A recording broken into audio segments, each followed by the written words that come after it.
Picture this. You're driving through a quiet suburban street late at night when your headlights suddenly illuminate something that shouldn't exist. Something with glowing eyes and a head too large for its body, perched on a stone wall like a nightmare come to life. This is exactly what happened in Dover, Massachusetts in April 1977, launching one of America's most chilling cryptid mysteries. Before we continue, please like and subscribe to our channel so you don't miss any new monsters. Now let's dive into this terrifying encounter. So what was this thing that froze witnesses in terror? Imagine a creature standing just 4 feet tall, but looking like nothing from this world. Its hairless, pale body was dominated by a massive watermelon-shaped head that seemed impossibly large. The most haunting feature? 2 enormous eyes that glowed like burning coals, sometimes orange like glass marbles, other times an eerie green that pierced through darkness. This being moved in ways that defied nature, sometimes walking upright, other times scuttling on all fours with long, spindly fingers that resembled tentacles. The horror began on a seemingly ordinary night, April 21st, 1977, at exactly 10:32 p.m. 17-year-old Bill Bartlett was driving with friends when he spotted something impossible perched on a broken stone wall. The creature turned toward their car, its glowing eyes locking onto theirs for several heart-stopping seconds before vanishing into the night. Bartlett was so shaken that he went home and immediately sketched what he'd seen, writing these chilling words, "I swear on a stack of Bibles that I saw this creature." But here's where the story becomes truly spine-tingling. Just 2 hours later, 15-year-old John Baxter encountered the exact same entity while walking home alone. Then, as if following some sinister pattern, 16-year-old Abby Brabham spotted it the following night. 3 teenagers, 3 separate encounters, all within 25 hours. None of them knew each other well, and this happened during school vacation when they weren't in contact. What made investigators take notice wasn't just the number of sightings. It was their impossible precision.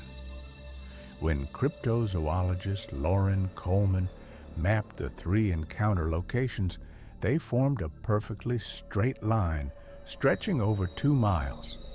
Even more incredible, each witness independently drew nearly identical sketches of the creature, despite never discussing their experiences with each other.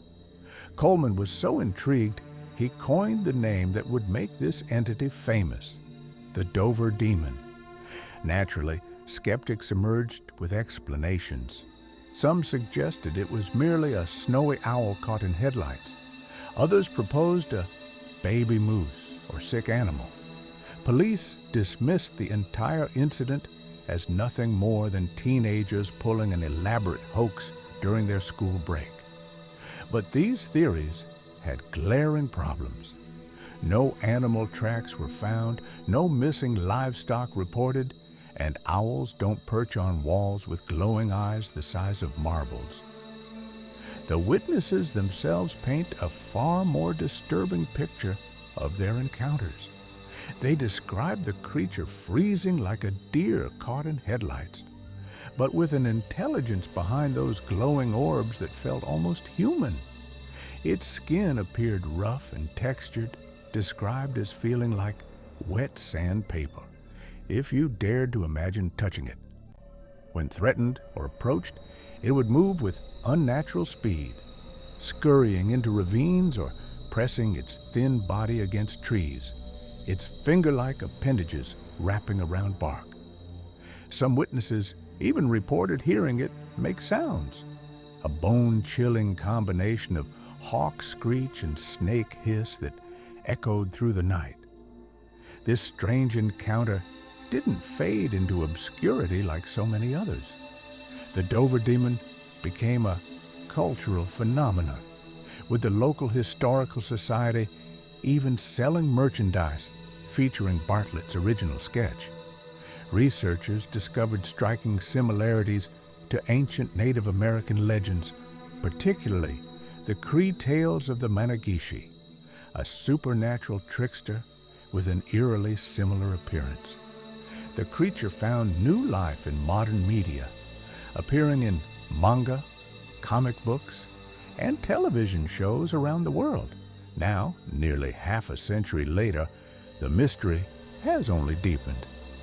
Despite massive media attention and countless investigators descending on Dover, not a single credible sighting has occurred since those two terrifying nights in 1977. So, what was the Dover Demon?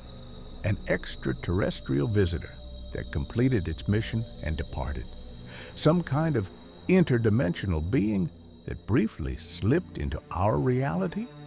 Or perhaps something far more sinister. A creature that learned to hide better, still lurking in the shadows of Massachusetts, waiting for the perfect moment to reveal itself once again. The truth remains buried in those dark April nights, as mysterious and terrifying as the glowing eyes that started it all.